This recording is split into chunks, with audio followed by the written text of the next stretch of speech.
Harry Potter et les méthodes de la rationalité, chapitre 63. Après coup. Après coup, Hermione Granger. Imitée par Padma et Mandy qui rangeaient les leurs à l'autre bout de la table, Hermione commençait tout juste à refermer ses livres et à ranger ses devoirs avant de se préparer à aller dormir quand Harry Potter entra dans la salle commune de Serre d'Aigle. Ce n'est qu'alors qu'elle se rendit compte qu'elle ne l'avait pas vu depuis le petit déjeuner. Ce fait fut rapidement écrasé par un autre bien plus saisissant. Sur l'épaule de Harry se trouvait une créature d'or et de rouge, un oiseau de feu étincelant. Et Harry avait l'air triste, usé, vraiment fatigué, comme si le phénix était la seule chose qui le faisait tenir sur pied. Mais une chaleur émanait toujours de lui, et si vous aviez croisé son regard, vous auriez pu croire que vous regardiez le directeur. Voilà ce qui passa par la tête de Hermione, même si cela n'avait aucun sens. Harry Potter traversa péniblement la salle commune et se dirigea vers Hermione, passant devant des sofas emplis de filles et des cercles de joueurs de cartes qui le fixaient du regard. Elle ne reparlait théoriquement pas encore à Harry car la semaine ne s'achèverait que le lendemain, mais il se passait clairement quelque chose de beaucoup plus important que cela. Fume sec, dit Harry, alors même qu'elle ouvrait la bouche. Cette fille s'appelle Hermione Granger et elle ne me parle pas en ce moment parce que je suis un idiot. Mais si tu veux être sur l'épaule de quelqu'un de bien, elle vaut mieux que moi. Tant d'épuisement et de douleur dans la voix de Harry. Mais avant qu'elle n'ait le temps de savoir comment réagir, le phénix avait déjà glissé le long de l'épaule de Harry, comme la flamme d'une allumette qui se serait avancée en accéléré, droit vers elle. Et voilà qu'un phénix volait devant elle et la regardait de ses yeux de feu et de lumière. Quoi demanda le phénix. Hermione le regarda en ayant l'impression qu'elle faisait face à une question d'un contrôle qu'elle aurait oublié de réviser. Comme si ça avait été la plus importante de toutes les questions et qu'elle avait vécu sa vie entière sans s'y préparer, et elle ne savait pas quoi répondre. Dit-elle, j'ai seulement 12 ans, je n'ai encore rien fait. Le phénix se pivota d'un mouvement souple autour de l'extrémité d'une de ses ailes, telle la créature aérienne et lumineuse qu'il était, avant de s'élever jusqu'à l'épaule de Harry, où il revint fermement se poser. Espèce d'idiote, dit Padma depuis l'autre côté de la table avec l'air de décider si elle devait rire ou faire la grimace. Les phénix, c'est pas pour les filles intelligentes qui font leurs devoirs, c'est pour les imbéciles qui foncent droit sur 5 brutes serpentards plus vieilles que lui. Tu sais, si les couleurs de Gryffondor sont l'or et le rouge, c'est pour une bonne raison. De nombreux rires amicaux s'élevèrent dans la salle commune de Serre d'Aigle. Hermione ne faisait pas partie des rieurs, Harry non plus. Il avait placé une main sur son visage. Dis à Hermione que je suis désolé, dit-il à Padma, sa voix presque au niveau d'un murmure. Dis-lui que j'ai oublié que les phénix sont des animaux, qu'ils ne comprennent pas ce qu'est le temps ni l'idée de se préparer, qu'ils ne comprennent pas les gens qui feront le bien un jour. Je ne suis pas certain qu'ils comprennent vraiment l'idée qu'une personne puisse être quelque chose. Tout ce qu'ils voient, c'est ce que les gens font. Fumsec ne sait pas ce que douce veut dire. Dis à Hermione que je suis désolé. Je n'aurais pas... Tout tourne toujours mal, pas vrai? Puis il se détourna pour partir. Le phénix toujours sur l'épaule, se traînant lentement vers la cage d'escalier qui menait à son dortoir. Mais Hermione ne pouvait pas s'en tenir là. Ce n'était pas possible. Elle ne savait pas si c'était dû à l'esprit de compétition qu'elle entretenait avec Harry ou à autre chose, mais elle ne pouvait tout simplement pas laisser le phénix se détourner d'elle. Il fallait qu'elle... Son esprit propagea une question désespérée à l'intégralité de son excellente mémoire, trouva une seule chose. J'allais courir devant le détraqueur pour essayer de sauver Harry, cria-t-elle d'un ton un peu désespéré à l'intention de l'oiseau rouge et or. Enfin, j'ai vraiment commencé à courir et tout. C'était stupide et courageux, non?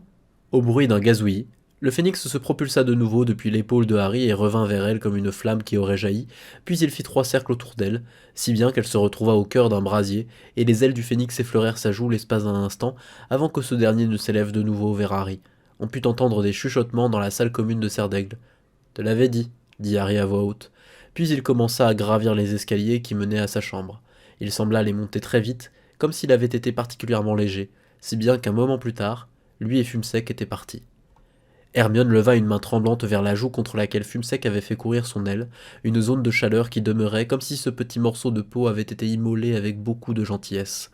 Elle pensait avoir répondu à la question du phénix, mais il lui sembla qu'elle avait à peine réussi, comme si elle avait eu un 11 et qu'elle aurait pu avoir un 21 si elle avait fait un petit effort, si elle avait seulement essayé. À y réfléchir, elle n'avait pas vraiment essayé, elle avait seulement fait ses devoirs. Qui as-tu sauvé? Après coup, Fumsec.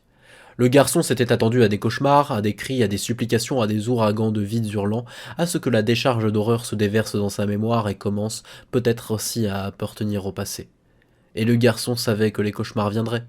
La nuit suivante, il rêva et dans son rêve, le monde était en feu.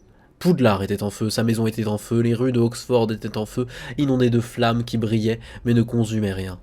et tous ceux qui marchaient à travers les rues étincelantes brillaient eux-mêmes d'une lumière blanche plus vive que celle du feu, comme s'ils étaient eux-mêmes des flammes ou des étoiles.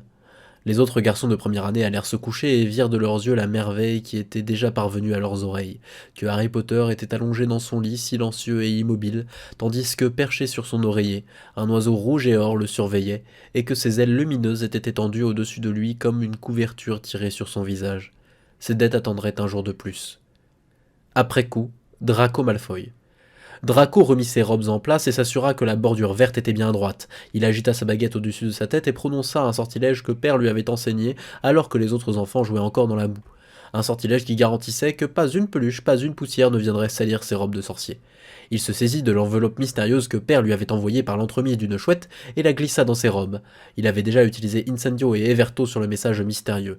Puis il se rendit au petit déjeuner dans l'intention de s'asseoir, s'il y parvenait, à la seconde exacte où la nourriture apparaîtrait, afin de donner l'impression que les autres avaient attendu qu'il apparaisse avant de manger. Pourquoi? Parce que si vous étiez le descendant Malfoy, vous étiez premier en tout, même au petit déjeuner. Voilà pourquoi.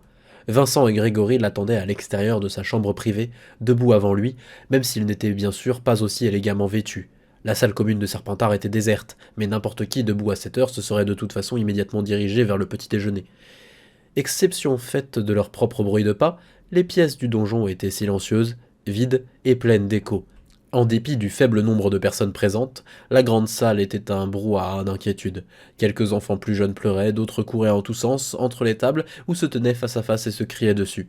Un préfet en robe rouge faisait face à deux élèves aux robes bordées de vert et leur hurlait dessus alors que Rogue se dirigeait vers le chaos. Le bruit diminua un peu à mesure que l'on remarquait la présence de Draco, que certains visages se tournaient vers lui et se taisaient. La nourriture apparut sur la table, personne ne la regarda, et Rogue pivota sur ses talons, abandonnant ainsi sa cible, et se dirigea droit vers Draco. Le cœur de Draco se serra sous l'effet de la peur. Quelque chose était-il arrivé à Père? Non, Père le lui aurait sûrement dit, quoi qu'il se soit produit. Pourquoi Père ne lui avait-il pas dit? Lorsque Rogue s'approcha, Draco vit que l'on pouvait voir des cernes sous ses yeux. Le maître des potions n'avait jamais été des plus chics, et c'était un euphémisme, mais ce matin-là, ses robes étaient encore plus sales et désordonnées que jamais, couvertes de nouvelles taches de graisse. « Vous ne savez pas, » lui siffla son directeur de maison lorsqu'il fut assez près. « De grâce, ne vous faites-vous pas livrer le journal? Qu'y a-t-il, prof? On a fait sortir Bellatrix Black d'Azkaban. »« Quoi ?» dit Draco sous l'effet de la surprise, et au même moment Grégory dit quelque chose qu'il n'aurait vraiment pas dû dire, et Vincent s'étrangla. Rogue le regarda avec des yeux étroits, puis hocha abruptement la tête. « Lucius ne vous a donc rien dit, je vois. » Rogue eut un reniflement, et se détourna. « Professeur !» dit Draco. Il commençait tout juste à comprendre ce que cela impliquait, et son esprit tournait à plein régime. « Professeur, que devrais-je faire? Père ne m'a pas donné d'instructions. »« Alors, je suggère, dit Rogue avec dédain tout en continuant de s'éloigner d'un pas vif, que vous disiez cela, Malfoy, comme votre père s'y attend. » Draco se retourna et jeta un coup d'œil à Vincent et Grégory, tout en se demandant à quoi bon. Bien sûr, ils avaient l'air encore plus perplexes que lui. Puis il s'avança jusqu'à la table de Serpentard et s'assit à une extrémité qui était encore vide. Draco plaça une omelette à la saucisse dans son assiette et commença à manger par gestes automatiques. On a fait sortir Bellatrix Black d'Azkaban. On a fait sortir Bellatrix Black d'Azkaban. Draco ne savait pas quoi faire de cela. C'était aussi inattendu que l'extinction du soleil. Enfin, le soleil s'éteindrait comme prévu dans 6 milliards d'années, mais c'était aussi inattendu que l'extinction du soleil demain. Père n'aurait pas fait ça. Dumbledore n'aurait pas fait ça. Personne n'aurait dû être capable de le faire. Qu'est-ce que cela voulait dire? Quelle utilité Bellatrix pourrait-elle avoir pour quiconque après 10 ans passés à Azkaban? Même si elle redevenait forte, que pouvait-on bien faire d'une sorcière à la fois puissante, totalement maléfique, folle et fanatiquement dévouée à un seigneur des ténèbres qui n'était plus là? Eh, dit Vincent depuis sa chaise, je comprends pas, patron, pourquoi on a fait ça? On ne l'a pas fait, abruti, retorqua Draco. Oh, par Merlin, si même toi tu penses ton père ne t'a jamais raconté d'histoire sur Bellatrix Black, elle a déjà torturé Père, elle a déjà torturé ton père, elle a torturé tout le monde. Un jour, le Seigneur des Ténèbres lui a dit de se lancer Doloris sur elle-même et elle l'a fait.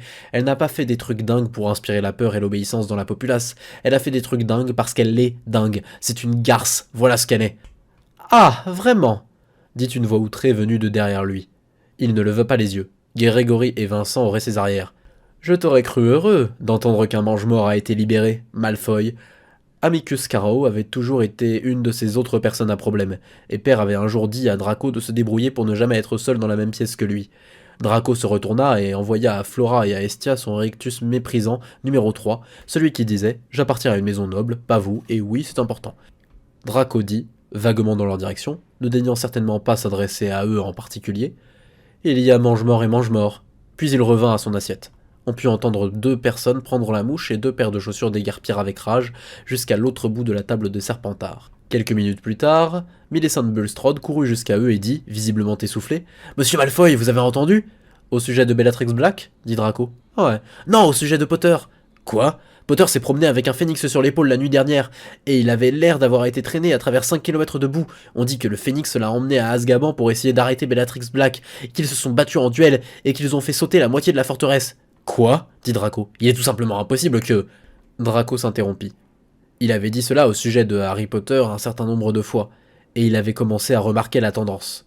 Millicent s'en fut raconter l'histoire à quelqu'un d'autre. « Vous ne pensez pas vraiment que... » dit Grégory. « Franchement, je ne sais plus quoi penser, » dit Draco. Quelques minutes plus tard, après que Théodore Nott se soit assis en face de lui et que William Rosier soit allé s'asseoir avec les jumeaux Carrow, Vincent lui donna un coup de coude et dit « Là ». Harry Potter était entré dans la grande salle.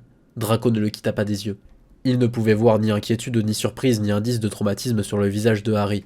Il avait juste l'air. C'était le même air distant et introspectif que Harry revêtait lorsqu'il essayait de trouver la réponse à une question que Draco ne pouvait même pas encore comprendre. Draco se leva avec hâte du banc de Serpentard, dit rester en arrière, et s'avança à une vitesse honorable en direction de Harry. Harry sembla remarquer son approche au moment où Draco frôla la table serre d'aigle, et ce dernier jeta un regard rapide à Harry, avant de continuer tout droit vers la sortie de la grande salle. Une minute plus tard, Harry apparut au coin du petit renfoncement de pierre où Draco l'avait attendu.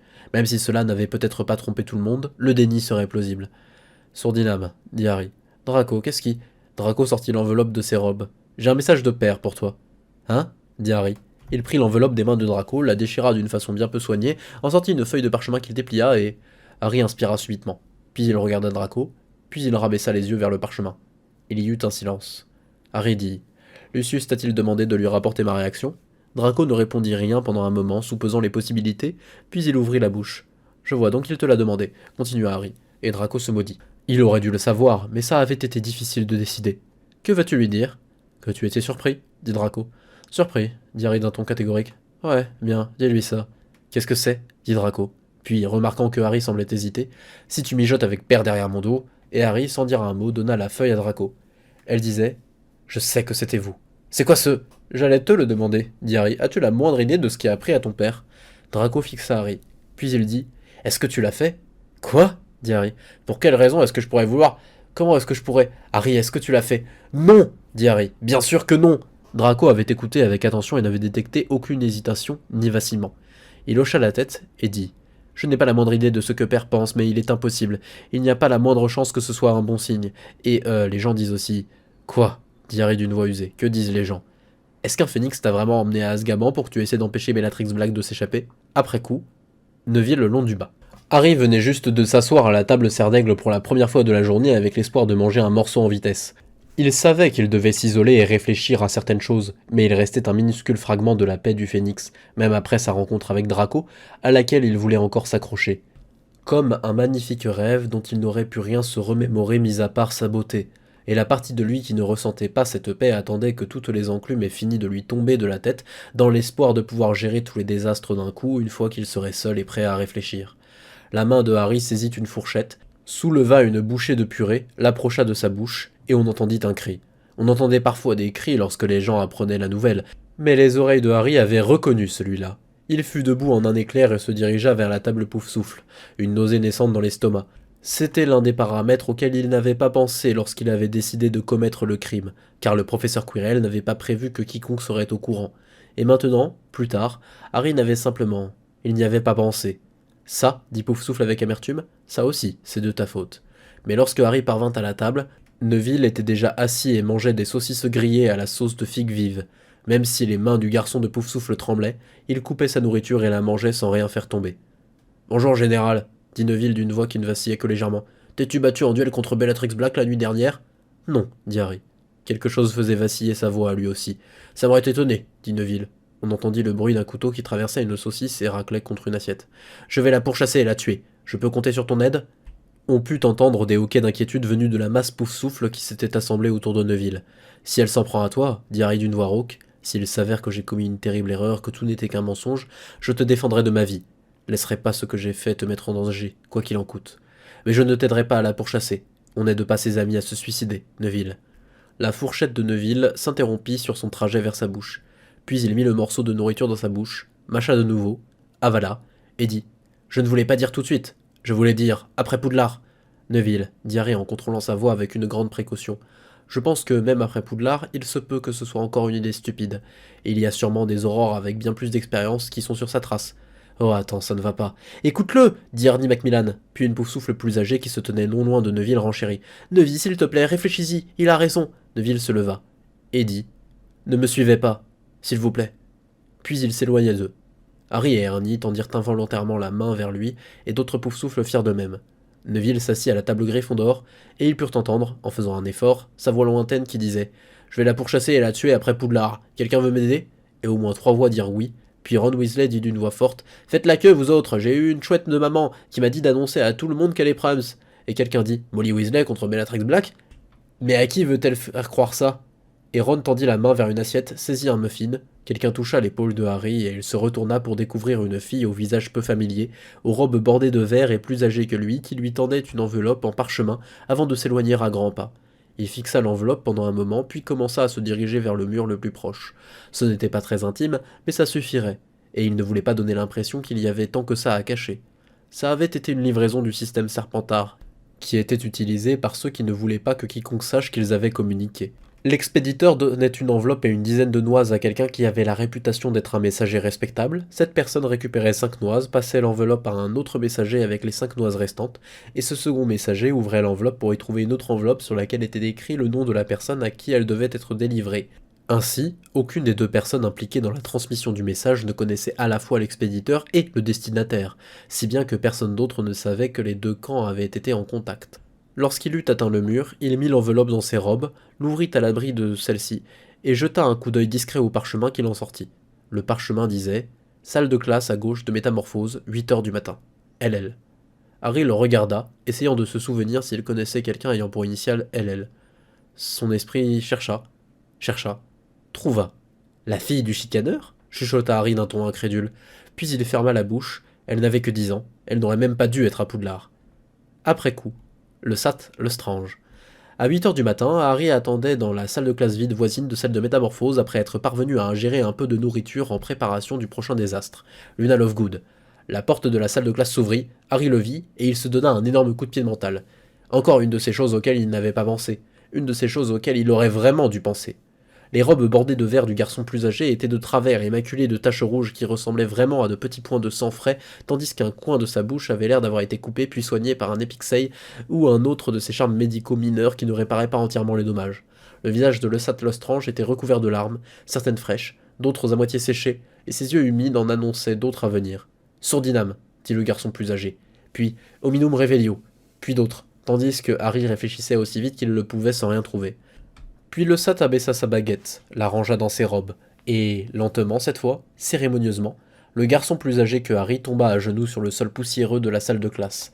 Il abaissa sa tête jusqu'à ce que son front touche la poussière. Harry aurait bien voulu parler, mais il était sans voix. Le Sat Lestrange dit, d'une voix brisée, « Ma vie comme ma mort vous appartiennent, Seigneur, dit Harry. Il avait une énorme boule dans la gorge. Il n'arrivait pas à parler. « Je n'ai rien à voir là-dedans. » Il aurait dû le dire. Il aurait dû le dire tout de suite. Mais après tout, le Harry innocent aurait lui aussi eu du mal à parler. « Merci !» chuchota le Sat. « Merci, Seigneur, oh merci !» Le bruit d'un sanglot étranglé émana du garçon agenouillé dont Harry ne pouvait rien voir d'autre que les cheveux. « Je suis un imbécile, Seigneur, un bâtard ingrat qui ne mérite pas de vous servir. Je ne saurais m'abaisser assez devant vous car je vous ai crié dessus après que vous m'ayez aidé parce que je pensais que vous me rejetiez. Et ce n'est que ce matin que j'ai compris à quel point j'avais été un imbécile de vous poser la question face à Londubat. Je n'ai rien à voir là-dedans, dit Harry. C'était encore très difficile de mentir directement comme cela. Le Sat releva lentement la tête et regarda Harry. « Je comprends, Seigneur. » dit le garçon plus âgé d'une voix qui vacillait un peu. « Vous n'avez pas confiance en moi et il est vrai que je me suis montré idiot. Je voulais seulement vous faire savoir que je ne suis pas ingrat, que je sais que ça a dû être difficile de ne sauver qu'une seule personne, qu'ils sont au courant maintenant, que vous ne pouvez pas sauver Père, mais je ne suis pas un ingrat. Je ne serai plus jamais ingrat. Si vous pensez un jour pouvoir faire usage du serviteur indigne que je suis, appelez-moi, où que je sois et je répondrai. Seigneur, je n'ai été impliqué dans aucune façon. » Ça devenait de plus en plus facile. Le Sat regarda de nouveau Harry et dit, incertain. « Suis-je excusé de votre présence, Seigneur ?»« Je ne suis pas ton Seigneur. » Le Sat dit, « Oui, Seigneur, je comprends. » Et il se releva, se tint bien droit, s'inclina bien bas, puis s'éloigna de Harry jusqu'à atteindre la porte de la salle. Lorsque sa main toucha la poignée, il s'arrêta. Harry ne put voir le visage qui posait la question. « L'avez-vous envoyé à quelqu'un qui va prendre soin d'elle ?» Et Harry dit, d'une voix parfaitement maîtrisée, « Arrête s'il te plaît, je n'ai rien à voir là-dedans. Oui, Seigneur, pardonnez-moi, Seigneur, » dit la voix de Leussat. Et le Serpentard ouvrit la porte, sortit et la referma derrière lui. Son pas accéléra à mesure qu'il s'éloignait, mais il ne fut pas assez rapide pour empêcher Harry de l'entendre commencer à sangloter. « Est-ce que je pleurerais ?» se demanda Harry. « Si je ne savais rien, si j'étais innocent, est-ce que je serais en train de pleurer ?» Il l'ignorait et se contenta donc de continuer à fixer la porte du regard. Et une partie incroyablement grossière de sa personne pensa « Youpi, on a bouclé une quête et on a gagné un sous-fifre. Tais-toi. Si tu veux jamais avoir voix au chapitre, tais-toi. » Après coup, Amelia Bones. « J'en conclus que sa vie n'est pas en danger, » dit Amelia. Le guérisseur, un vieil homme au regard sévère vêtu de robe blanche, il était né moldu et rendait ainsi honneur à d'étranges traditions moldues au sujet desquelles Amelia ne l'avait jamais interrogé, même si en son fort intérieur, elle trouvait que cela lui donnait une apparence bien trop fantomatique. Secoua la tête et dit « Certainement pas !» Amelia regarda la forme humaine inconsciente qui reposait sur le lit du guérisseur, la chair brûlée et flétrie, la fine couverture qui, par souci de pudeur, avait recouvert celui-ci, ôtée sur son ordre. Il retrouverait peut-être toutes ses fonctions, peut-être pas. Le guérisseur avait dit qu'il était trop tôt pour se prononcer. Puis Amelia regarda l'autre sorcière dans la pièce, la détective. « Et vous dites, dit Amelia, que la matière inflammable avait été métamorphosée à partir d'eau, vraisemblablement sous forme de glace. » La détective hocha la tête et dit d'un ton perplexe. « Ça aurait pu être bien pire s'ils avaient. Que c'est gentil de leur part, cracha-t-elle. Puis elle appuya une main usée sur son front. Non, ça avait été une marque de bonté. À cette étape de l'évasion, il était inutile d'essayer de tromper qui que ce soit. L'individu qui avait fait ça avait essayé de mitiger les dommages, et il avait pensé au risque que les aurores respirent la fumée, pas à l'avantage qu'il aurait à les brûler avec le feu. Si cette personne avait encore été là, la foulier aurait sans doute été maniée avec plus de clémence. Mais Bellatrix Black avait chevauché la foulier seule. Tous les aurores présents étaient d'accord là-dessus. Leur sortilège de désillusion était actif, et on n'avait vu qu'une femme jugée sur cette foulier, même si cette dernière avait été équipée de 2 paires d'étriers. Une personne innocente et pleine de bonté capable de lancer le Patronus avait été dupée et convaincue de sauver Bellatrix Black. Une personne innocente s'était battue contre Barry une main et avait précautionneusement maîtrisé un aurore sans lui infliger de dommages notables. Une personne innocente avait métamorphosé le carburant d'un engin moldu sur lequel elle et Bellatrix Black devaient monter afin de s'échapper d'Azkaban en utilisant de l'eau gelée pour le bien des aurores d'Amelia. Puis Bellatrix Black avait considéré que cette personne était plus utile. On se serait attendu à ce que toute personne capable de maîtriser Barry une main soit capable de prévoir ça, mais après tout, personne ne se serait attendu à voir quelqu'un capable de lancer le Patronus essayer de sauver Bellatrix Black en premier lieu. Amelia se passa une main sur ses yeux, et les ferma dans un moment de deuil silencieux. Je me demande qui c'était et comment vous savez qui l'a manipulé. Quelle histoire on a bien pu lui raconter. Ce n'est que quelques instants plus tard qu'elle se rendit compte que cette pensée signifiait qu'elle commençait vraiment à y croire. Peut-être parce que, aussi difficile que ce soit de croire Dumbledore, il devenait encore plus difficile de ne pas reconnaître là la marque de cette intelligence froide et sombre. Après coup, Albus Dumbledore. Il n'arriva peut-être que 57 secondes avant la fin, et il lui fallut peut-être 4 tours de son retourneur de temps pour y parvenir. Mais Albus Dumbledore finit par prendre son petit déjeuner. « Directeur !» couina la voix polie du professeur Filius Flitwick, tandis que le vieux sorcier le dépassait en direction de sa chaise. « Monsieur Potter a laissé un message pour vous. » Le vieux sorcier s'arrêta et regarda le professeur de sortilège d'un regard interrogateur. « Monsieur Potter a dit qu'après son réveil, il s'est rendu compte à quel point ce qu'il vous a dit après que le phénix ait crié était injuste. Il a ajouté qu'il ne commentait en rien sur le reste, seulement qu'il s'excusait sur ses paroles précises. » Le vieux sorcier continua de regarder son professeur de sortilège et se tint quoi. « Directeur ?» couina Filius. « Dis-lui que je le remercie, » dit Albus Dumbledore, « mais qu'il est plus sage d'écouter les phénix que d'écouter les sages vieux sorciers. » Et il s'assit 3 secondes avant que toute la nourriture ne disparaisse. Après coup, professeur Quirrell. « Non, » dit Madame Pomme-Fraîche à l'enfant d'un ton vif. « Vous ne pourrez pas le voir, vous ne pouvez pas le tourmenter, vous ne pourrez pas lui poser une seule petite question. Il va rester au lit et ne rien faire pendant au moins 3 jours. » Après coup, Minerva McGonagall. Elle se dirigeait vers l'infirmerie lorsqu'elle croisa Harry qui en sortait. Il la regarda sans colère, son regard était triste. Il n'y avait pas grand-chose à y voir. C'était comme s'il la regardait juste assez longtemps pour rendre clair le fait qu'il ne l'évitait pas exprès. Puis il détourna les yeux avant qu'elle ne trouve un regard à lui rendre, comme s'il avait voulu lui épargner cela aussi. Il ne dit rien, alors qu'il la dépassait. Elle non plus. Qu'aurait-il bien pu avoir à se dire? Après coup, Fred et George Weasley. Croyez-le ou non, mais ils glapirent lorsqu'ils tombèrent sur Dumbledore au détour d'un couloir. Ce n'était pas parce qu'il était apparu de nulle part et qu'il le regardait d'un œil sévère, il faisait toujours ça. Mais le sorcier était habillé de robe noire formelle qui lui donnait l'air très ancien et très puissant, et son regard était perçant. « Fred et George Weasley !» dit Dumbledore d'une voix impérieuse. Ouais, monsieur le directeur, répondirent-ils en claquant les talons et en lui offrant un salut militaire soigné, tel qu'ils en avaient vu sur de vieilles images. Et écoutez-moi bien, vous êtes des amis de Harry Potter, n'est-ce pas? Ouais, monsieur le directeur. Harry Potter est en danger. Il ne doit pas sortir de l'enceinte de Poudlard. Écoutez-moi, fils de Weasley, je vous en prie. Vous savez que je suis aussi Gryffondor que vous, que je sais moi aussi qu'il existe des règles au-dessus des règles, mais ceci, Fred et George, ceci est de l'importance la plus terrible. Il ne doit pas y avoir d'exception cette fois, si grande ou petite. Si vous aidez Harry à quitter Poudlard, il mourra peut-être. S'il vous envoie en mission, allez-y. S'il vous demande de lui rapporter quelque chose, aidez-le. Mais s'il vous demande de lui faire clandestinement quitter Poudlard, vous devez refuser. Comprenez-vous? Oui, monsieur le directeur, dirent-ils sans vraiment réfléchir. Puis ils échangèrent un regard incertain. Les yeux bleus clairs du directeur étaient résolument braqués sur eux. « Non, pas sans réfléchir. Si Harry vous demande de le faire sortir, vous devez refuser. S'il vous demande de lui indiquer le chemin, vous devez refuser. Je ne vous demanderai pas de m'en faire part car je sais que vous ne le ferez jamais. Mais si son projet est d'une importance telle qu'il doit sortir, alors priez-le de ma part de venir me voir et je garderai ses pas. Fred, George, je suis navré de porter ainsi atteinte à votre amitié, mais il s'agit de sa vie. » Les deux jumeaux se regardèrent pendant un moment, sans communiquer mais en ayant les mêmes pensées au même moment. Puis ils se retournèrent vers Dumbledore et dirent, alors qu'un frisson les traversait, « Bellatrix Black, vous pouvez présumer sans risque de vous tromper, dit le directeur, que c'est au moins aussi grave que ça. D'accord, compris. » Après coup, Alastor Maugret et Severus Rogue.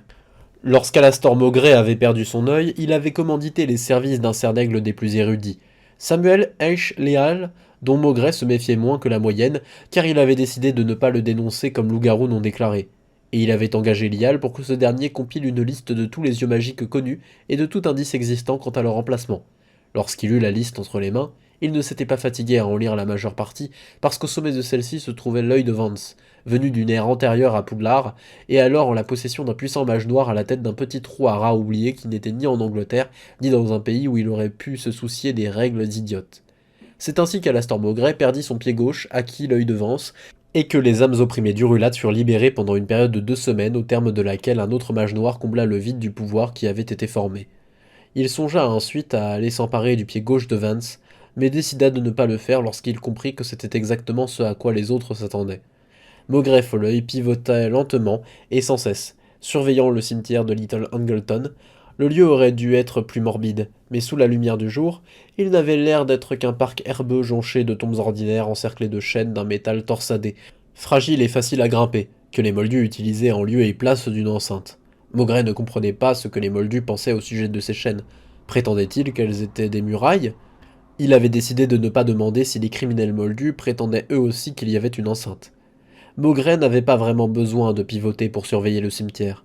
L'œil de Vance voyait tout le globe terrestre dans toutes les directions, et ce, quelle que soit son orientation. Mais Maugret n'avait aucune raison particulière de laisser un ancien mange-mort tel que Severus Rogue obtenir une telle information.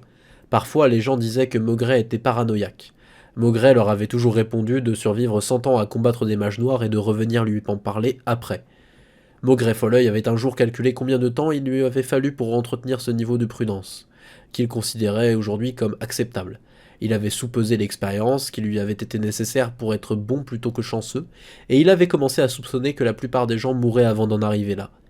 Il avait un jour fait part de cette pensée à Lial, qui avait fait quelques diagrammes et quelques calculs avant de répondre que le chasseur de mages noirs typique mourait en moyenne 8 fois et demi avant de devenir paranoïaque. Voilà ce qui expliquait beaucoup, si Lial ne mentait pas. Hier, Albus Dumbledore avait dit à Maugret Folleuil que le Seigneur des Ténèbres avait fait un usage de ses arts noirs indicibles pour survivre à la mort de son corps, et qu'il attendait maintenant, éveillé et en retrait, cherchant à retrouver ses pouvoirs et recommencer la guerre des sorciers. Quelqu'un d'autre aurait pu être incrédule. « Je n'arrive pas à croire que tu ne m'aies jamais parlé de cette histoire de résurrection !»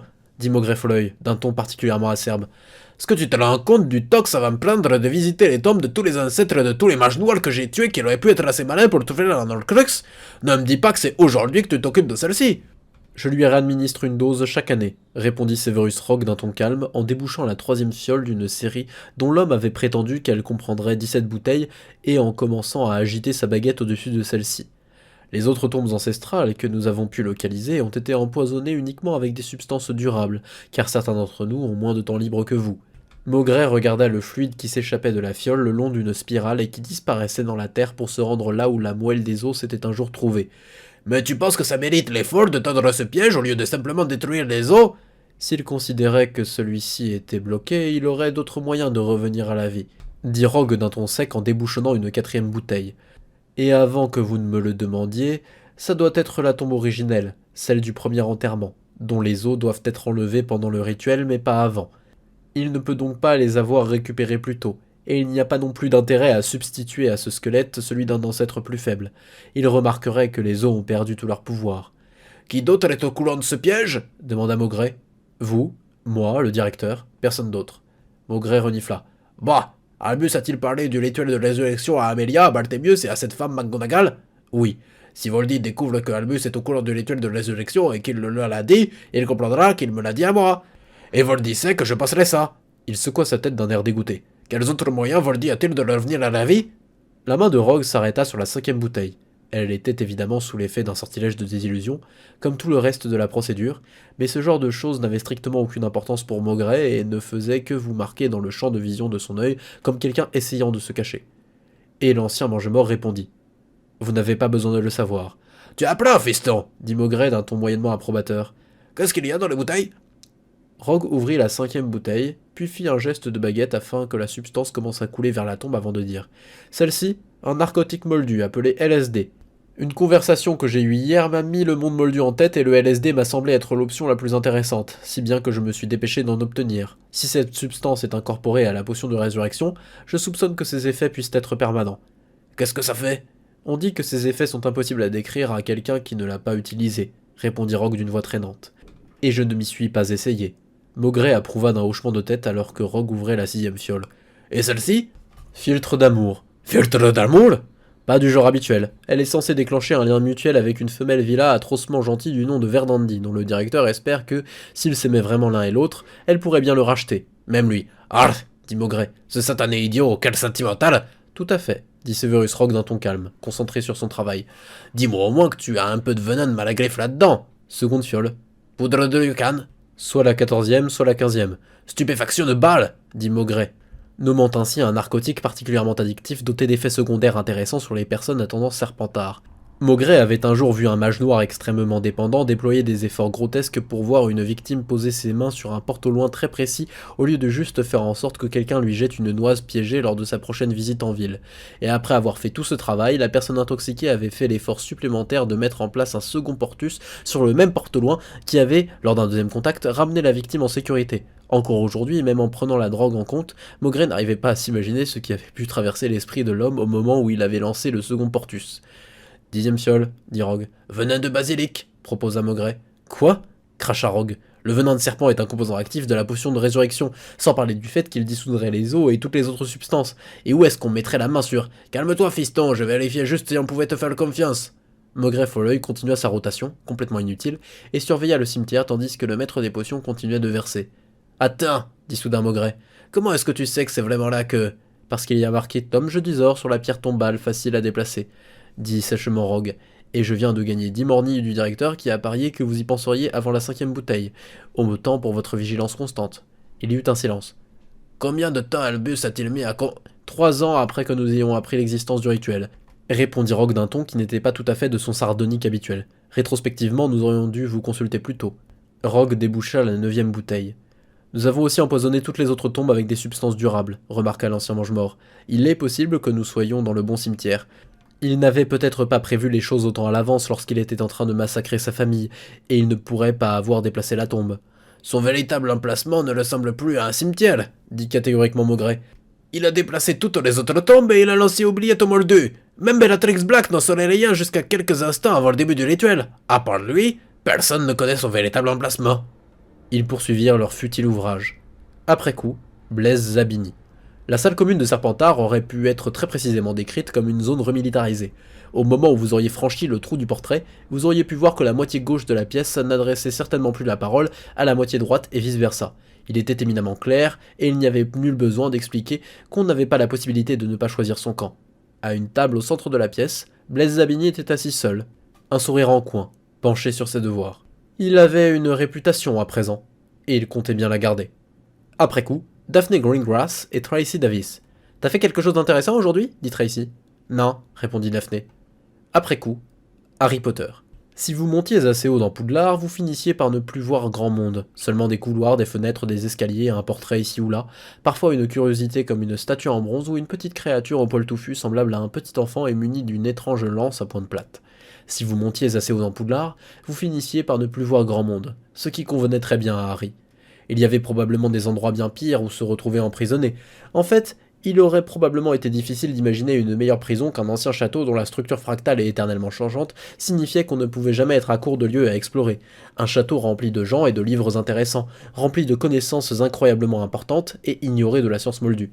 Si on n'avait pas dit à Harry qu'il ne pouvait pas partir, il aurait probablement sauté sur une opportunité de passer plus de temps à Poudlard. Il aurait intrigué, il aurait rusé pour y parvenir. Poudlard était littéralement optimal. Peut-être pas entre toutes les possibilités concevables, mais au moins sur Terre, c'était l'endroit le plus amusant. Comment le château et son enceinte avaient-ils pu paraître si rétrécis, si confinants?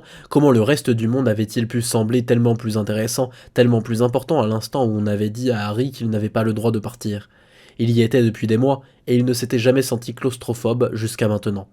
Tu connais les recherches qui ont été faites sur le sujet, remarqua une partie de lui. C'est juste un effet de rareté standard, comme dans cette affaire où dès qu'un département a rendu illégal les détergents au phosphate, des gens qui n'en avaient jamais rien eu à faire ont voyagé jusqu'au département voisin afin d'en acheter des quantités énormes, et des sondages ont montré que ces gens jugeaient que ce type de détergent plus doux, plus efficace et même plus facile à verser. Et si on donne le choix à un enfant de 2 ans entre un jouet accessible et un autre protégé par une barrière qu'il peut contourner, il ignorera le jouet directement accessible et prendra celui derrière la barrière. Les vendeurs savent qu'ils peuvent vendre quelque chose juste en disant aux clients que ça n'est peut-être pas disponible. Tout ça, c'est dans le livre de Cialdini, Influence et manipulation. Tout ce que tu ressens maintenant, l'impression que l'herbe est toujours plus verte du côté défendu. Si on n'avait pas dit à Harry qu'il ne pouvait pas partir, il aurait probablement bondi sur l'opportunité de rester à Poudlard pendant l'été. Mais pas pendant toute sa vie. En fait, c'était ça le problème. Savait-on s'il y avait encore un Seigneur des Ténèbres à vaincre? Savait-on si celui dont on ne doit pas prononcer le nom existait toujours, hors de l'imagination d'un vieux sorcier qui faisait pas forcément semblant d'être fou? Le corps de Voldemort avait été découvert brûlé jusqu'à la moelle, et les âmes ne pouvaient pas vraiment exister. Comment Voldemort aurait-il pu être encore en vie? Comment Dumbledore savait-il qu'il était encore en vie? Mais s'il n'y avait pas de Seigneur des Ténèbres, Harry ne pourrait pas le vaincre, et il serait coincé à Poudlard pour toujours. Peut-être aurait-il le droit de s'enfuir après avoir fini sa 7e année, c'est-à-dire dans 6 ans, 4 mois et 3 semaines. Ce n'était pas si long que ça à l'échelle humaine, mais ça semblait être juste assez long pour que des protons aient le temps de se désintégrer. Sauf que ça n'était pas le seul problème. Ça n'était pas seulement que la liberté de Harry était en jeu. Le directeur de Poudlard, le Manitou suprême de la Confédération internationale des sorciers, le président sorcier du Magan Mago, sonnait tranquillement l'alarme. Une fausse alarme. Une fausse alarme que Harry avait déclenchée. Dis-moi, dit la partie de lui qui affûtait ses compétences, est-ce que tu n'as jamais remarqué comment toutes les professions ont chacune leur voie vers l'excellence? Comment un excellent professeur, le même qu'un excellent plombier, mais qu'ils ont tous deux en commun certaines méthodes leur permettant de ne pas être stupides, et que l'une des plus importantes de ces techniques est de faire face à ces petites erreurs avant qu'elles ne deviennent des grosses erreurs? Même si ça semblait déjà mériter le qualificatif de grosse erreur, pour être franc. L'idée étant, dit son surveillant interne, que ça devient pire de chaque minute en minute, au sens propre. Les espions transforment les gens en traîtres en leur faisant commettre un petit péché, puis ils utilisent ce petit péché pour les faire chanter et leur faire commettre un péché plus gros, puis ils utilisent ce péché pour leur faire des choses encore pires, et à ce stade, il les tient par leur âme.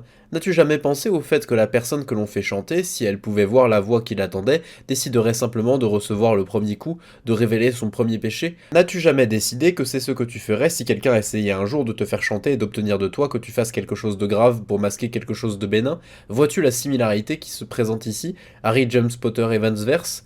Sauf que ce n'était pas bénin. Ça ne l'était déjà plus. Il y aurait beaucoup de gens très puissants qui seraient très en colère contre lui. Pas seulement pour la fausse alarme, mais pour avoir libéré Bellatrix Black d'Azkaban. Et si le Seigneur des Ténèbres existait vraiment et s'en prenait à lui plus tard, alors la guerre était peut-être déjà perdue. Tu ne penses pas qu'ils seront impressionnés par ton honnêteté, par ta rationalité et par ta grande capacité de prévoyance démontrée par le fait que tu arrêtes tout ceci avant que cela n'aille plus loin? À vrai dire, non. Et après un moment de réflexion, la partie de lui à laquelle il parlait dut admettre que c'était exagérément optimiste. Ses jambes le menèrent jusqu'à une fenêtre ouverte, il s'y pencha, appuya ses bras contre la rambarde et regarda les pelouses de Poudlard depuis son perchoir. Le marron des arbres désolés, le jaune de l'herbe morte, la glace couleur de glace qu'étaient les ruisseaux et les torrents gelés, le fonctionnaire de l'école qu'il avait appelé la forêt interdite, n'avait vraiment rien compris au marketing, le nom ne faisait que donner encore plus envie d'y aller. Le soleil sombrait dans le ciel, car cela faisait maintenant quelques heures que Harry réfléchissait, principalement les mêmes pensées répétées en boucle, mais chaque fois dotées de différences cruciales, comme si, au lieu de parcourir un cercle, ses pensées montaient ou descendaient en spirale. Il n'arrivait toujours pas à croire qu'il avait traversé toutes ces épreuves à Azkaban. Il avait éteint son Patronus avant que celui-ci ne le draine de toute sa vie. Il avait assommé un Aurore. Il avait trouvé comment masquer Bella de la vue des détraqueurs. Il avait fait face à 12 de ces créatures et les avait effrayées. Il avait inventé le balai fusée. Il l'avait piloté. Il avait traversé tout ça sans une seule fois se ressaisir en pensant « Je dois le faire, parce que j'ai promis à Hermione que je rentrerai du déjeuner ». Ça lui semblait être une opportunité irrémédiablement perdue, comme si, en ayant manqué l'occasion cette fois-ci, il s'était condamné à ne jamais réussir, quel que soit son prochain défi, quelle que soit la promesse qu'il aurait faite cette fois-là. Parce qu'alors il le ferait avec maladresse, délibérément, pour réparer son erreur de la première fois, au lieu de prononcer les déclarations héroïques qu'il aurait pu faire s'il s'était souvenu de sa promesse à Hermione, comme si ce mauvais tournant était irrévocable, comme si on n'avait qu'une seule chance et qu'il fallait réussir du premier coup. Il aurait dû se souvenir de cette promesse à Hermione avant d'aller à Azkaban. Pourquoi est-ce qu'il avait décidé de faire ça, déjà? Mon hypothèse de travail est que tu es stupide, dit Poufsouffle. Ce n'est pas utile, comme analyse de défaillance, pensa Harry.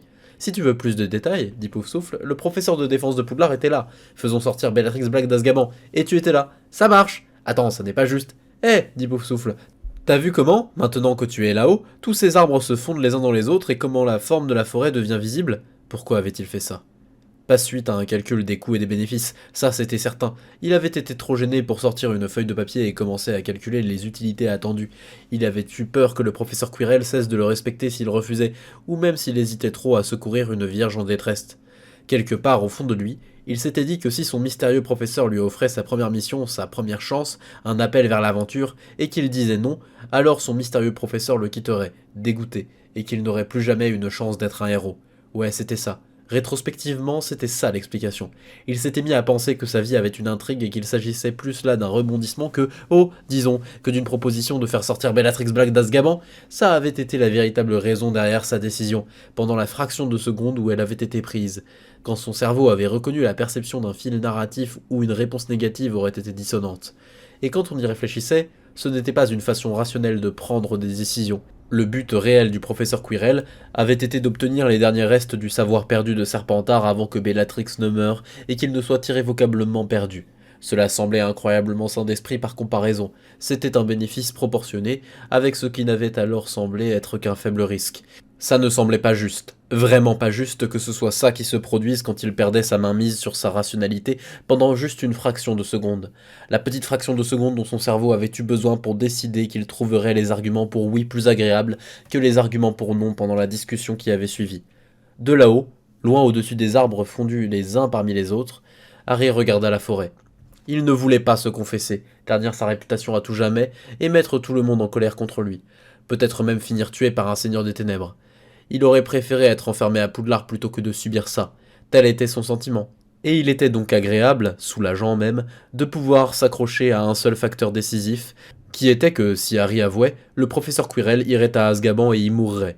Une pause, un temps d'arrêt, un bégaiement dans le souffle de Harry. Si on le formulait comme ça, eh bien, on pouvait même se croire un héros plutôt qu'un lâche. Harry éleva ses yeux au-dessus de la forêt interdite et regarda le ciel, bleu et interdit. À travers les vitres, il regarda la grande chose brûlante et lumineuse, les choses duveteuses, le bleu infini et mystérieux où elles étaient encastrées, le nouvel endroit inconnu et étrange. Ça l'aidait vraiment, en fait, de penser au fait que ses ennuis n'étaient rien comparés au fait d'être à Azkaban, au fait que certaines personnes avaient de vrais ennuis et que Harry Potter n'était pas l'une de ces personnes. Qu'allait-il faire pour Azkaban? Qu'allait-il faire pour l'Angleterre magique? Et maintenant, dans quel camp était-il?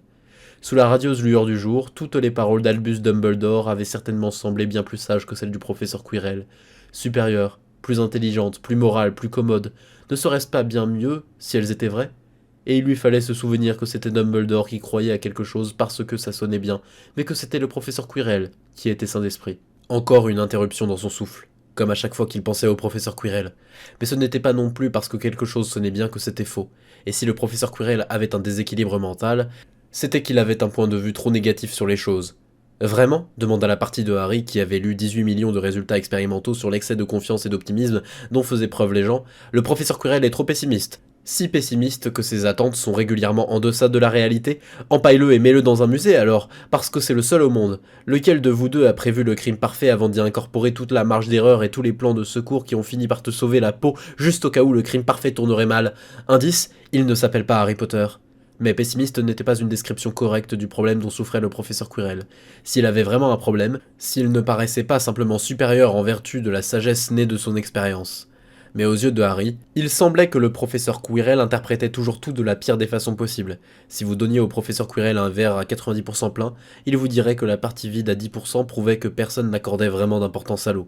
C'était une très bonne analogie, maintenant que Harry y pensait. Toute l'Angleterre magique n'était pas comme Azkaban. Le verre était bien plus qu'à moitié rempli.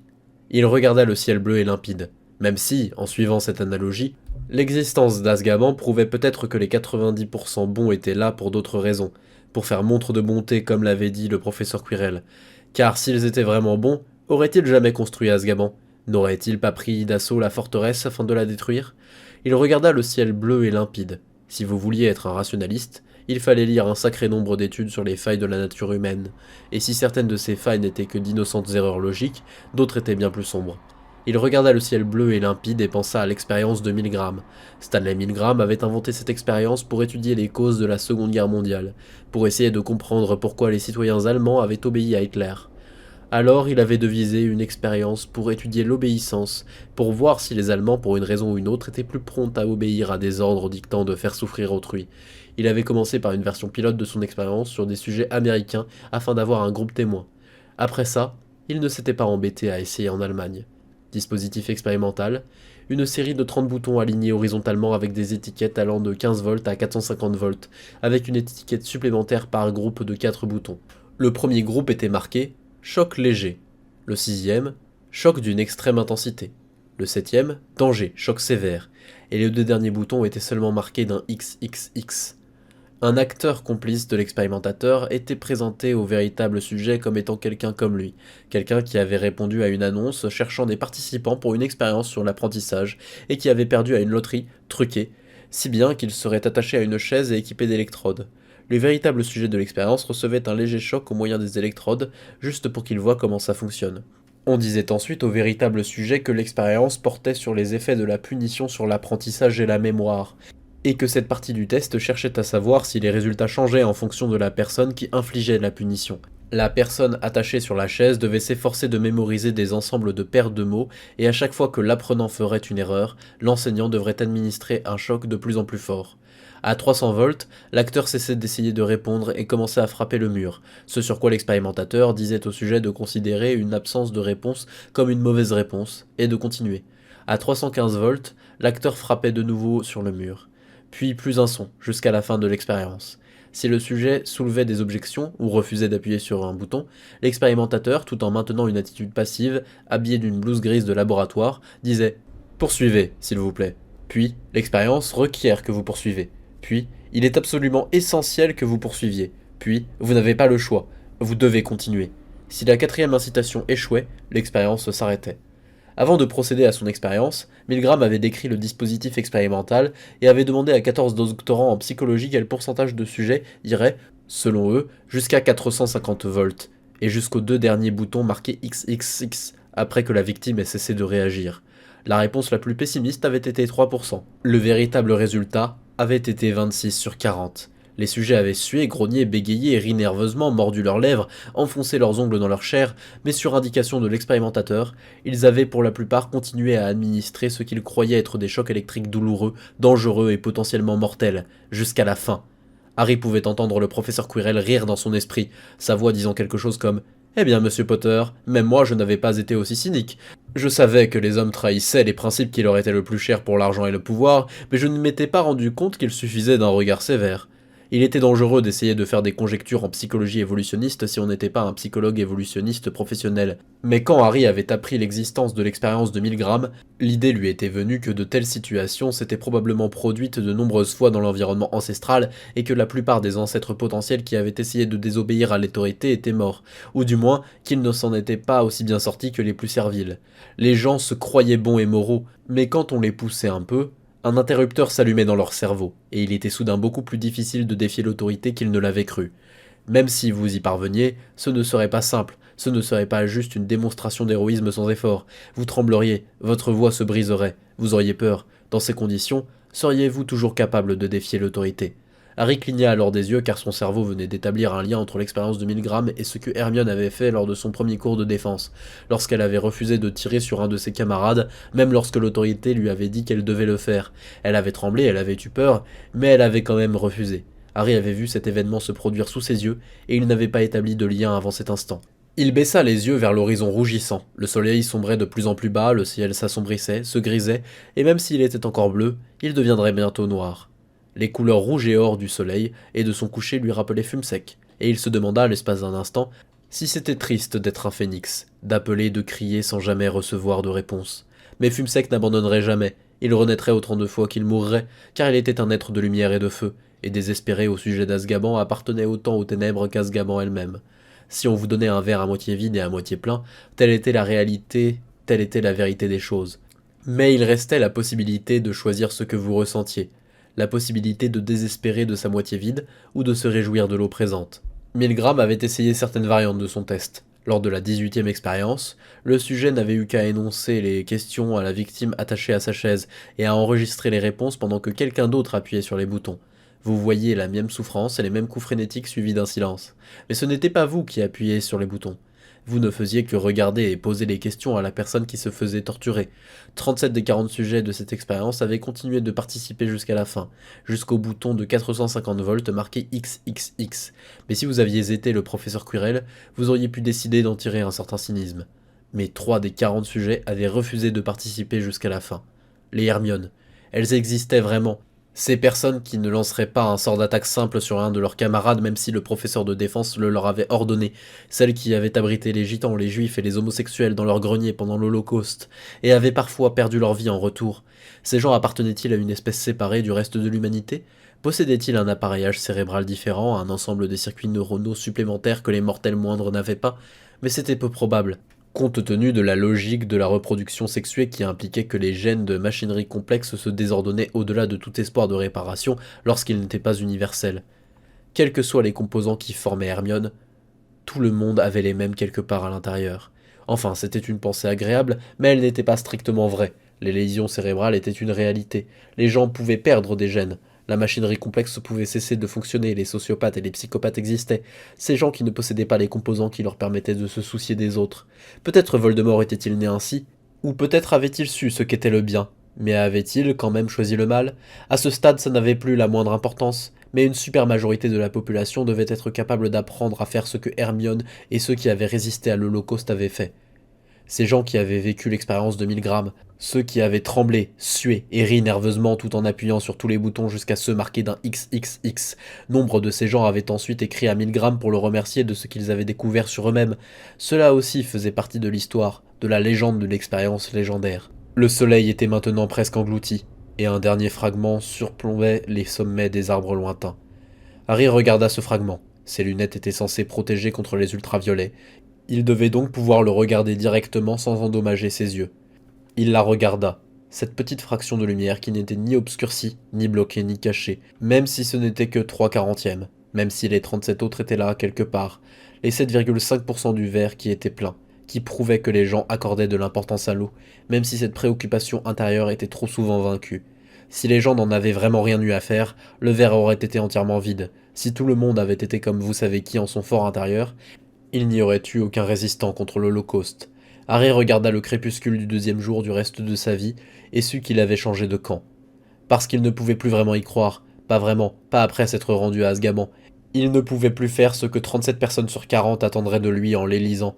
Peut-être tout le monde avait-il en lui ce qu'il fallait pour faire une Hermione, et peut-être qu'un jour tout le monde découvrirait. Mais un jour, ce n'était pas maintenant, pas ici, pas aujourd'hui, pas dans la réalité. Quand on était du côté des 3 sur 40, on ne constituait pas une majorité politique et le professeur Quirrell avait eu raison. Harry ne s'y soumettrait pas. Il y avait là une sorte de terrible justesse. On n'aurait pas dû pouvoir aller à Azkaban et revenir sans avoir changé d'avis sur quoi que ce soit d'importance. Alors le professeur Quirrell a-t-il raison? Demanda Serpentard. Indépendamment du fait qu'il soit bon ou mauvais, est-ce qu'il a raison? Es-tu le prochain seigneur? Qu'il le sache ou non. Oublions-le des ténèbres, c'est juste son cynisme habituel. Mais ton intention est-elle maintenant de diriger? Je dois avouer que même moi, ça me rend nerveux. Penses-tu qu'on puisse te remettre le pouvoir en toute confiance dit Gryffondor. N'y a-t-il pas une règle qui dit que ceux qui désirent le pouvoir ne devraient pas l'obtenir? Peut-être devrions-nous plutôt donner le pouvoir à Hermione. Te crois-tu capable de diriger une société sans la voir s'effondrer dans un chaos total en moins de 3 semaines dit Poufsouffle. Imagine le hurlement que maman pousserait si elle apprenait que tu as été élu Premier ministre, et demande-toi si tu es sûr qu'elle aurait tort. À vrai dire, continua Sardaigle, je dois remarquer que toutes ces histoires politiques ont l'air extraordinairement ennuyeuses, et si on laissait l'électoralisme à Draco et qu'on s'en tenait à la science? C'est là qu'on est vraiment doué, et on a déjà pu voir la science s'améliorer la condition humaine, tu sais. Moins vite, dit Harry à ses composants. On ne doit pas décider de tout de suite. On a le droit de réfléchir au problème autant que possible avant d'arriver à une conclusion. La dernière fraction du soleil fut engloutie sous l'horizon. Cette sensation de ne pas tout à fait savoir qui on était, de ne pas savoir de quel côté on se trouvait, de ne pas avoir déjà un avis arrêté sur un sujet d'une telle importance, voilà qui était étrange, qui recelait une sensation de liberté peu familière. Et cela lui rappela ce que le professeur Quirrell avait répondu à sa dernière question. Ce qui lui remit le professeur Quirrell en tête, rendit de nouveau sa respiration difficile, déclencha une sensation de brûlure dans sa gorge, renvoya ses pensées le long de cette boucle ou de cette spirale ascendante. Pourquoi était-il maintenant si triste à chaque fois qu'il pensait au professeur Quirrell? Harry était habitué à bien se comprendre, et il ne savait pas pourquoi il se sentait si triste. Il avait l'impression d'avoir perdu le professeur à Azkaban, voilà ce qu'il ressentait. Aussi sûrement que s'il avait été mangé par des détraqueurs, consumé par des néants creux. Perdu? Pourquoi l'ai-je perdu? Parce qu'il a dit Avada Kedavra et qu'il y avait de fait une excellente raison à cela, même si je ne l'ai pas perçu pendant 2 heures. Pourquoi les choses ne peuvent-elles pas redevenir comme avant? Mais ça n'était pas le Avada Kedavra. Ça avait peut-être aidé à faire s'effondrer de façon irréversible la structure de rationalisation, d'hésitation, de pensée précautionneusement évitée, mais ça n'avait pas été l'Avada Kedavra. Ça n'avait pas été ça l'élément troublant qu'il avait vu. Qu'est-ce que j'ai vu? Harry regarda le ciel qui s'assombrissait. Il avait vu le professeur Quirrell se transformer en un criminel endurci face à l'aurore, et le changement apparent de personnalité avait été absolu et sans effort. Une autre femme l'avait connu sous le nom de Jérémie Jaffe. Et sinon, vous êtes combien de personnes différentes? Je ne peux pas prétendre m'être embêté à en garder le compte. On ne pouvait faire autrement que de se demander si le professeur Quirrell n'était qu'un nom de plus sur la liste, une personne de plus à avoir été faite, construite au service d'un dessein impossible à deviner. Dorénavant, il se poserait toujours la question, à chaque fois qu'il lui parlerait. Si ce n'était qu'un masque, et quels pouvaient être les motifs derrière ce masque? À chaque sourire sec, Harry essaierait de voir ce qui tirait les leviers de ses lèvres. Est-ce ainsi que les autres me verront si je deviens trop serpentard, si je réussis trop de complots? Ne pourrais-je plus jamais sourire à quelqu'un sans qu'il se demande ce que je veux vraiment dire? Peut-être existait-il un moyen de restaurer une confiance dans les apparences extérieures et de rendre possible une relation humaine normale. Mais Harry n'en voyait aucun. C'est ainsi que Harry avait perdu le professeur Quirrell, pas la personne mais la connexion. Pourquoi était-ce si douloureux? Pourquoi se sentait-il si seul à présent? Il y avait certainement d'autres personnes, peut-être même meilleures, à qui donner son amitié et sa confiance. Le professeur McGonagall, le professeur Flitwick, Hermione, Draco, sans parler de maman et de papa. Ce n'était pas comme si Harry était seul. Sauf que... La gorge de Harry se serra lorsqu'il comprit. Sauf que le professeur McGonagall, Hermione et Draco, même s'ils savaient parfois des choses que Harry ignorait, ils ne le dépassaient pas en excellence dans son domaine. Tout génie qu'il possédait n'était pas semblable au sien, et le sien n'était pas semblable au leur. Peut-être les voyait-il comme des pairs, mais il ne les respectait pas comme des supérieurs. Aucun d'eux n'avait été, aucun d'eux ne pourrait être le mentor de Harry. Voilà ce que le professeur Quirrell avait été, voilà ce que Harry avait perdu. Et la manière dont il l'avait perdu ne lui permettrait peut-être jamais de le récupérer. Peut-être un jour connaîtrait-il tous les buts secrets du professeur Quirrell, peut-être que les doutes qui les séparaient s'évanouiraient, mais même si cela semblait possible, cela ne semblait pas très probable. Il y eut une rafale de vent à l'extérieur. Elle fit pencher les arbres vides, créa des rides à la surface du lac dont le centre était encore liquide, et mit un soupir en passant devant la fenêtre qui surplombait le monde à moitié crépusculaire, et les pensées de Harry vagabondèrent hors de lui un moment. Puis elles revinrent à l'intérieur, vers la prochaine étape de la spirale. Pourquoi ne suis-je pas comme les autres enfants de mon âge? Si sa réponse avait été une esquive, elle avait été très bien calculée. Assez profonde, assez complexe, suffisamment pénétrée d'indices vers des sens cachés destinés à servir des pièges pour un cerf d'aigle que rien moins n'aurait su distraire. Ou peut-être le professeur Quirrell avait-il répondu avec sincérité. Qui pouvait savoir le dessein qui avait manié les leviers derrière ses lèvres? Je dirais ceci, monsieur Potter. Vous êtes déjà un occlumens, et je pense que vous deviendrez un occlumens parfait sous peu. Pour les gens tels que nous, l'identité n'a pas le même sens que pour les autres. Tout ce que nous pouvons imaginer, nous pouvons le devenir. Et ce qui vous rend différent, monsieur Potter, c'est que vous avez une imagination exceptionnellement bonne. Un dramaturge doit contenir ses personnages, il doit être plus grand qu'eux afin de les faire jouer dans son esprit. Pour un acteur, un espion ou un politicien, la limite de son ampleur est la limite de ce qu'il peut réellement être, de ce qu'il peut prétendre être, la limite du visage qu'il sait porter comme un masque. Mais pour ceux semblables à vous et moi, tout ce que nous pouvons imaginer, nous pouvons l'être, réellement, sans faire semblant. Lorsque vous vous imaginiez un enfant, monsieur Potter, vous étiez un enfant. Et pourtant vous pourriez, si vous le souhaitez, vivre d'autres existences plus grandes. Pourquoi êtes-vous si libre? Pourquoi votre circonférence est-elle si grande tandis que les autres enfants de votre âge sont si petits et si restreints? Pourquoi pouvez-vous imaginer et devenir des jeux plus adultes que ceux qu'un jeune dramaturge devrait être capable de composer? Cela je l'ignore et je ne dois pas révéler ce que je devine. Mais ce que vous possédez, monsieur Potter, c'est la liberté. Si c'était du baratin, il était sacrément efficace pour détourner l'attention. Et la pensée encore plus angoissante, c'était que le professeur Quirrell ne s'était pas rendu compte du trouble dans lequel sa réponse allait jeter Harry, du point auquel ce discours allait lui sembler faux, des dommages qu'il causerait sur sa confiance envers le professeur Quirrell. Il fallait bien qu'il y ait un vrai soi au centre de tout. Harry regarda la nuit qui tombait, les ténèbres qui s'amoncelaient. Non? Il était presque l'heure du coucher lorsque Hermione entendit les inspirations coupées et leva les yeux de son exemplaire de l'histoire de Beauxbatons pour voir le garçon disparu, celui qu'on avait perdu depuis dimanche midi, dont l'absence au dîner avait été accompagnée de rumeurs qu'elle n'avait pas crues parce qu'elles étaient complètement ridicules, mais qui l'avaient quand même mise mal à l'aise, et selon lesquelles il avait quitté Poudlard afin de pourchasser Bellatrix Black. « Harry » glapit-elle sans même se rendre compte qu'elle s'adressait directement à lui pour la première fois depuis une semaine, ni remarquer la réaction de quelques autres élèves après que son cri ait traversé toute la salle commune de Serdaigle. Les yeux de Harry s'étaient déjà braqués sur elle, il marchait déjà dans sa direction, si bien qu'elle s'interrompit, à moitié levée de sa chaise. Quelques instants plus tard, Harry était assis face à elle, et il reposait sa baguette après avoir lancé un sortilège de silence autour d'eux. Un sacré paquet de Serdaigle essayait de ne pas avoir l'air de regarder. « Eh » dit Harry. Sa voix vacilla. « Tu m'as manqué. Tu vas me reparler maintenant ?» Hermione hocha la tête. Rien de plus, car elle ne savait pas quoi répondre. Il lui avait manqué à elle aussi, mais elle commençait à se rendre compte avec une certaine culpabilité que ça avait peut-être été bien pire pour lui. Elle avait d'autres amis, tandis que Harry, parfois elle trouvait que ça n'était pas juste qu'il ne parle qu'à elle, car cela voulait dire qu'elle devait lui parler. Mais Harry avait l'air d'avoir lui aussi subi plusieurs injustices. « Qu'est-ce qu'il se passe ?» dit-elle. « Il y a plein de rumeurs. Des gens disent que tu es allé te battre contre Bellatrix Black, d'autres que tu es parti la rejoindre. » Et ces rumeurs disaient que Hermione avait tout inventé au sujet du phénix. Alors Hermione avait hurlé que toute la salle commune de Serdaigle l'avait vu, si bien que la rumeur suivante avait prétendu que Hermione avait aussi inventé ça, ce qui était d'un niveau de stupidité tellement inconcevable que ça l'avait laissé complètement pantoise. « Je ne peux pas en parler, » dit Harry dans un souffle. « Je ne peux presque rien en dire. J'aimerais pouvoir tout te raconter. » Sa voix trembla. « Mais je ne peux pas. Je ne sais pas, mais en tout cas si ça peut t'aider, je n'irai plus déjeuner avec le professeur Quirrell. » Il mit alors ses mains sur son visage et masqua ses yeux. Hermione sentit le malaise qui se répandait dans son estomac. « Est-ce que tu pleures ?» dit Hermione. « Ouais, » dit Harry d'une voix qui se rapprochait du chuchotement. « Je ne veux pas que quelqu'un d'autre me voie. » Il y eut un court silence. Elle voulait l'aider, mais elle ne savait pas quoi faire pour aider les garçons qui pleuraient. Elle ne savait pas ce qu'il se passait. Elle sentait que des événements colossaux se produisaient autour d'elle. Non, autour de Harry. Et que si elle avait su ce qu'il se passait, elle aurait probablement été effrayée, alarmée ou quelque chose dans le genre. Mais elle ignorait tout. « Le professeur Quirrell a-t-il fait quelque chose de mal ?» dit-elle enfin. « Ce n'est pas pour ça que je n'irai plus déjeuner avec lui, » dit Harry toujours dans un souffle, ses mains toujours contre ses yeux. « C'est le directeur qui en a décidé ainsi.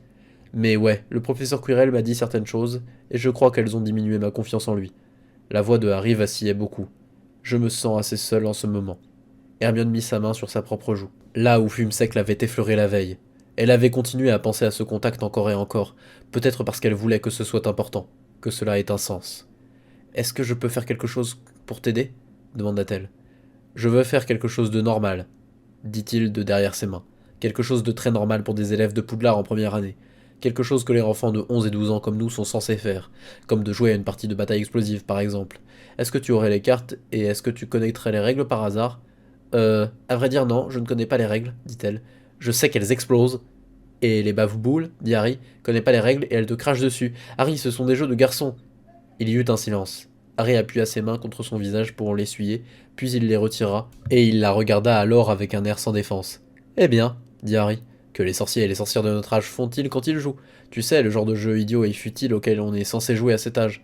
La marelle? Le saut à la corde? L'attaque des licornes? Je ne sais pas, je lis des livres. » Harry commença à rire. et Hermione commença à glousser avec lui. C'était drôle, sans vraiment qu'elle sache pourquoi. J'imagine que ça aide un peu, dit Harry. En fait, je pense que ça m'a plus aidé que jouer au bave-boule pendant 1 heure n'aurait jamais pu le faire. Donc merci d'être qui tu es. Et quoi qu'il arrive, je ne demanderai jamais à personne d'oublier tout ce que je sais sur le calcul différentiel. Je préférerais mourir. Quoi dit Hermione. Pourquoi voudrais-tu faire une chose pareille? Il se leva de la table et le son ambiant revint dans un souffle à l'instant où son changement de position brisa le sortilège de silence.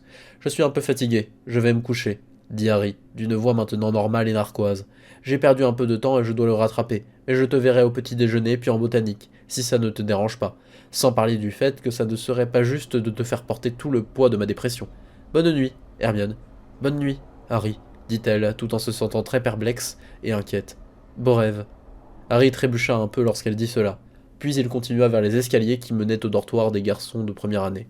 Harry monta le sortilège de silence de sa tête de lit au maximum afin de ne réveiller personne si jamais elle criait. Il régla son alarme pour qu'elle le réveille pour le petit déjeuner, s'il n'était pas déjà réveillé à cette heure, voire même s'il avait dormi, entra dans son lit, s'allongea, sentit la bosse sous son oreiller. Il leva les yeux vers le baldaquin au-dessus de sa tête, siffla dans sa barbe. « Oh, c'est pas vrai !» Il lui fallut quelques secondes avant de pouvoir trouver le courage de s'asseoir dans son lit, de mettre sa couverture sur sa tête et sur son oreiller, afin de se masquer au regard des autres garçons, de lancer un lumos de faible intensité et de regarder ce qui se trouvait sous l'oreiller. C'était un parchemin et un jeu de cartes à jouer. Le parchemin disait « Un petit oiseau m'a dit que Dumbledore a fermé la porte de ta cage. Je dois admettre que dans le cas présent, Dumbledore n'a peut-être pas tort. Bellatrix Black parcourt de nouveau le monde, et ce n'est une bonne nouvelle pour personne. Si j'étais à la place de Dumbledore, je ferais peut-être pareil. Mais juste au cas où... L'Institut des sorcières de Salem aux États-Unis accepte aussi les garçons en dépit de son nom. Ce sont des gens bien, et ils te protégeraient même de Dumbledore si tu en avais besoin. L'Angleterre considère que tu as besoin de l'autorisation de Dumbledore pour émigrer en Amérique magique, mais l'Amérique magique n'est pas d'accord. Donc en dernier recours, sors de l'enceinte de Poudlard et déchire le roi de cœur de ce jeu de cartes. Il va sans dire que tu devrais en faire usage en dernier recours uniquement.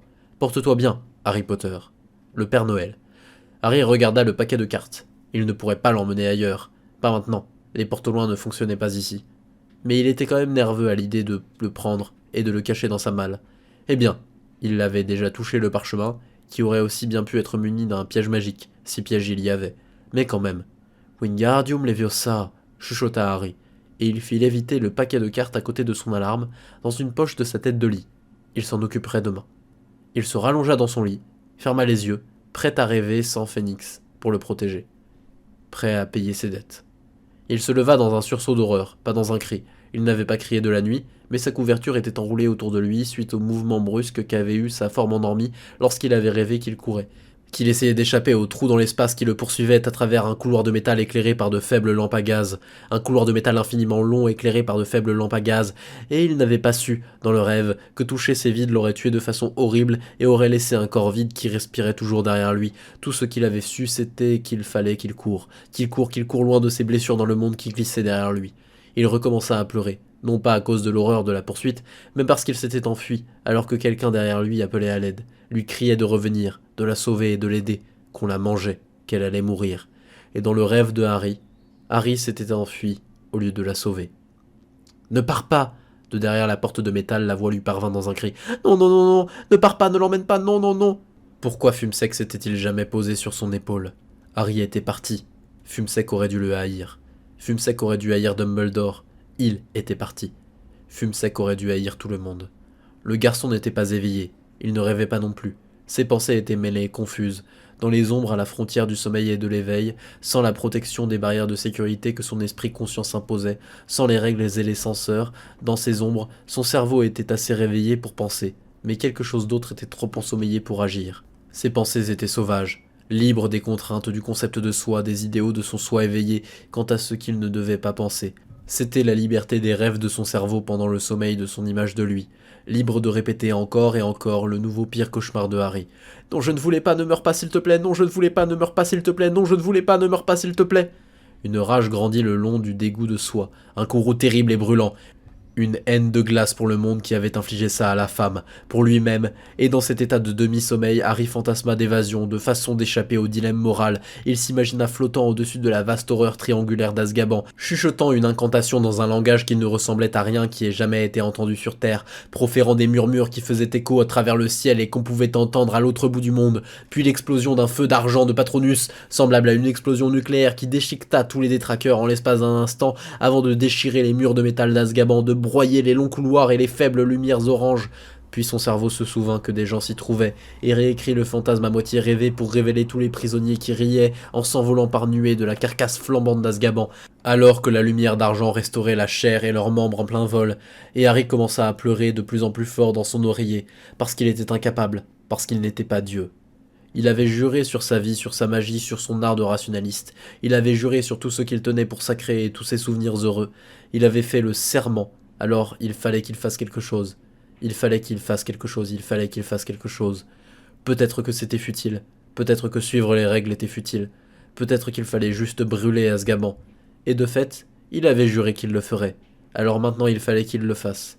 Il ferait juste ce qui était nécessaire pour se débarrasser d'Azkaban. C'est tout. Si ça voulait dire qu'il devrait diriger l'Angleterre, très bien. Si ça voulait dire qu'il devrait trouver un sortilège à murmurer dont l'écho se répandrait dans le ciel, pourquoi pas. Ce qui était important, c'était de détruire Azkaban. C'était le camp qu'il avait choisi. C'était qui il était. Alors voilà, ce serait fait. Son esprit éveillé aurait demandé beaucoup plus de détails avant d'accepter cette réponse, mais dans cet état de demi-sommeil, ça semblait être une résolution assez sérieuse pour laisser son esprit retomber dans un véritable sommeil et vivre son prochain cauchemar. Dernier après-coup. Elle se leva dans un sursaut d'horreur, une interruption de son souffle qui la laissa privée d'air, mais ses poumons ne bougèrent pas. Elle s'éveilla, un cri silencieux sur ses lèvres, mais aucun mot ne sortit, car elle ne comprenait pas ce qu'elle avait vu. Elle ne comprenait pas ce qu'elle avait vu. C'était trop immense pour être saisi, ça prenait encore forme. Elle ne pouvait ni nommer la chose sans forme, ni sans décharger et redevenir innocente et ignorante. Quelle heure est-il murmura-t-elle. Son réveil matin en or est serti de joyaux, le magnifique réveil matin magique que le directeur lui avait offert le jour où elle avait été embauchée à Poudlard, lui murmura en retour « Environ 2 heures du matin, retourne te coucher ». Ses draps et sa chemise de nuit étaient trempés de sueur. Elle prit sa baguette à côté de l'oreiller et se sécha avant d'essayer de se rendormir. Elle essaya et finit par y parvenir. Sibyl Trelawney se rendormit.